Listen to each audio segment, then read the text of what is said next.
এনেধৰণৰ প্ৰশ্ন চাব এক্সামত আহিয়ে থাকে হয়নে কি কৈছে আমাক যদি √12 ইজিক্যাল টু 3.46 হয় তেন্তে √3/4 ৰ ভ্যালু কিমান হ'ব সেইটো আমাক উলিয়াবলৈ দিছে হয়নে আমাক দিছে কি আমাক দিছে √12 ৰ ভ্যালু আৰু আমাক ওলাব কি লাগে আমাক ওলাব লাগে √3/4 ৰ ভ্যালু হয়নে কেনেকৈ ওলাব হয়নে যেহেতু √12 টো আমি কি কৰিব নোৱাৰো ৰুটৰ পৰা বাহিৰ তুলি আনিব নোৱাৰো হয়নে তো আমি কি কৰিব লাগিব এইখিনি বস্তুকে আমি কৰিব লাগিব √12 বনাবলৈ চেষ্টা কৰিব লাগিব হয়নে এইখিনি বস্তুত আমি √12 যদি বনাব পাৰো আমি √12 ৰ ভ্যালু ইয়াতে পুট কৰিব পাৰিম আৰু তাৰ পৰা ক্যালকুলেট কৰি আমি আনসাৰটো ওলাব পাৰিম হয়নে কেনেকৈ আমি কি √12 বনাব পাৰো বলক আমি চাও হয়নে তাৰ আগতে আপুনি এই কনসেপ্টটো জানিব লাগিব আমি সকলোৱে জানো চাগে এই কনসেপ্টটো আমি জানিব লাগিব সাপোজ কি আছে √a হয়নে ইনটু √b হয়নে যদি √a ইনটু √b হয় আমি কি লিখিব পাৰো আমি লিখিব পাৰো √a ইনটু b আমি সকলোৱে লিখিব পাৰো হয়নে তাৰ মানে কি কৈছো মই এখিনিত যদি এনেকৈ থাকে √2 ইনটু √3 হয়নে মই কি লিখিব পাৰো √6 লিখিব পাৰো হয়নে দুটা যদি ৰুটৰ ভিতৰত থাকে আমি যদি ইনটু কৰি দিও আমি √6 লিখিব পাৰো যদি এনেকৈ থাকে 2 ইনটু √3 এতে কিন্তু আপুনি √6 লিখিব নোৱাৰে হয়নে এটো ৰুটৰ বাহিৰত আছে এটো ৰুটৰ ভিতৰত আছে এটো দুটা কিন্তু আপুনি ইনটু কৰিব নোৱাৰে কিন্তু কৈছে আপুনি জানি লওক এটো ৰুটৰ ভিতৰত আছে এটো ৰুটৰ ভিতৰত আছে তেতিয়াহে আমি ইনটু কৰিব পাৰিম ইনটু কৰি কিমান পাম আমি √6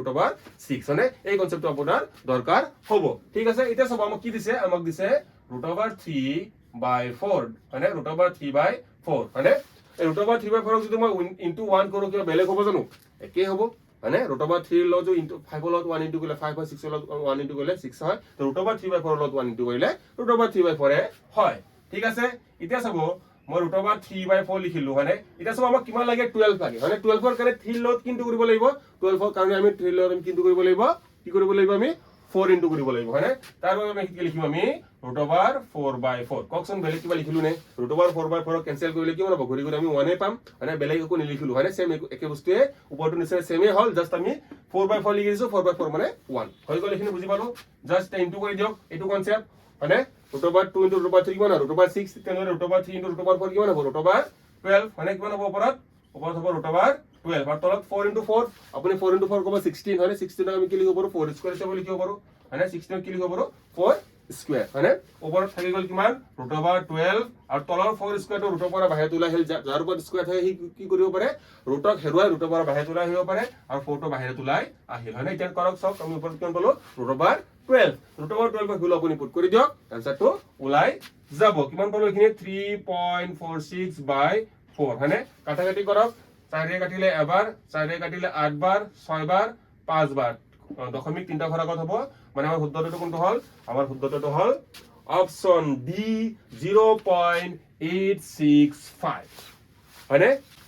ঠিক একেদৰে চাব এই প্ৰশ্নটোত আমাক কি দিয়া আছে √15 3.87 দিয়া আছে আমাক ওলাব কি লাগে √5/3 হয়নে জাস্ট ওপৰটো নিচনা এই কনসেপ্ট ইনটু 1 কৰি দিম হয়নে ইনটু 1 ত আমি কি লিখিব পাৰিম √5/3 ইনটু চাব আমাক কিমান লাগে √15 হয়নে তো 15 কৰে 5 লত কিনটু কৰিব লাগিব 3 সেইকাৰণে আমি কি দিম এখিনি 3/3 হয়নে বুজি পালো কিমান পালো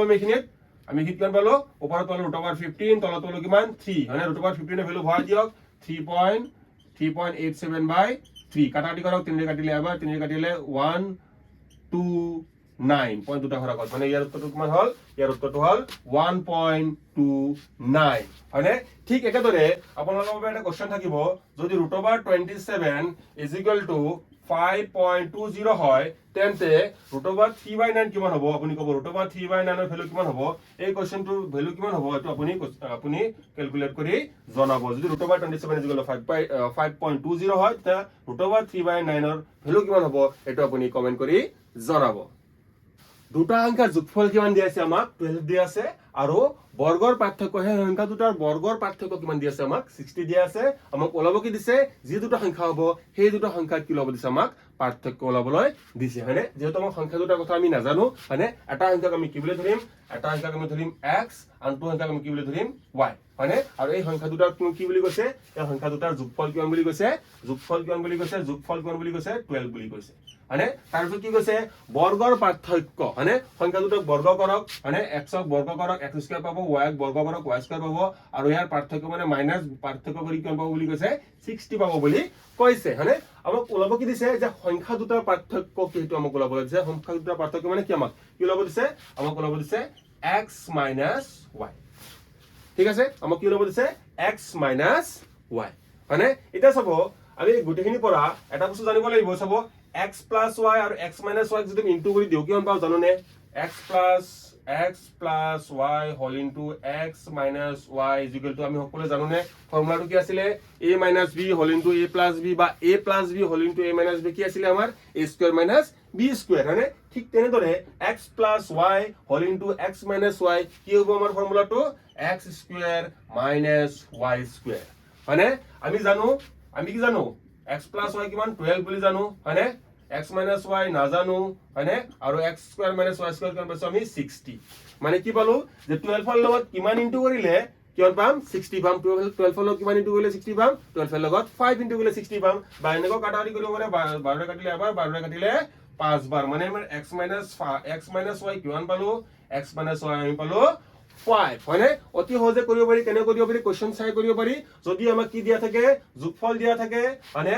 আৰু সংখ্যা দুটাৰ বৰ্গৰ কি থাকে পাৰ্থক্য দিয়া থাকে আৰু সংখ্যা দুটাৰ পাৰ্থক্য ওলাব দিয়ে তেতিয়া কিন্তু আমি ডাইৰেক্ট মুখে মুখে কৰিব পাৰো জাস্ট 12 ৰ লগত কিমান ইনটু কৰিলে আমি 60 পাম হেতু আমি জানিব লাগিব হয়নে 12 ৰ লগত কিমান ইনটু কৰিলে 60 পাম 12 ৰ লগত 5 ইনটু কৰিলে 60 পাম সেই কাৰণে আমাৰ এই কোৱেশ্চনটো উত্তৰ কিমান হল আমাৰ উত্তৰ হল আমাৰ 5 মানে আমাৰ উত্তৰটো কোনটো হল অপচন সি 5 হয়নে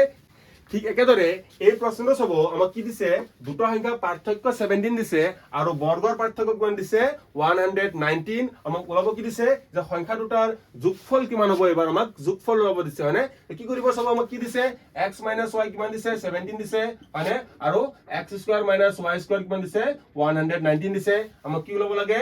x plus y হয়নে ডাইৰেক্ট মুখে মুখে কৰিব পাৰিম 17 লগত কিমান ইনটু কৰিলে 119 পাও 17 লগত 7 ইনটু কৰিলে 119 পাও মানে মানে